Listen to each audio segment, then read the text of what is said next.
આપણે વહુઓન રાજમાં શું હવે ઘઉં ભરી આપણે કર્યું એ બધું આ બધું કરે.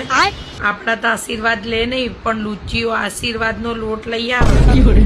પૈણીને આવીને તરત મને કહી દીધું કે આવું બધો મારી પાસે ટાઈમ ના હોય નોકરી કરવું એટલે બધું તૈયાર મળે જ છે. બોલો અઠવાડિયામાં 3 દાડા બેન પૌવાનું ઉપમા જ કર.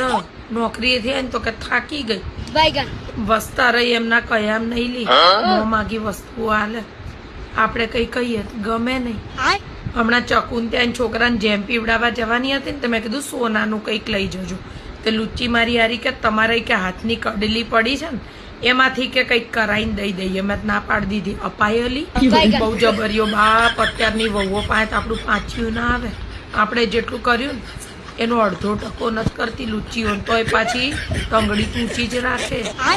ધણી બાયડી ઘેલા થઈ ગયા ને આપણા ધણી થયા આપડા ક્યારેય નહીં લી. ઘરના હાટું આપણને ધોઈ નાખતા હતા અને અત્યારના ધણી બાયલાને જેમ વાયન વાય. મારો છોકરો આવી ગયો એમાં. મુયું આપણે ક્યાં જીવ્યા એટલું જીવવું છે પ્રેમથી જ જીવીએ પણ આપણું મન બળે અલી આવું બધું જોઈએ. આપણો છોકરો ટચલી આંગળીએ નાચે. બોલો અરે રામા હરે કૃષ્ણ. જો આઈ મારી વહુ સોનાનો દાગીનો છે મારી વહુ. તો હે બેટા ચાલાઈ હાલાઈ મારા દીકરા.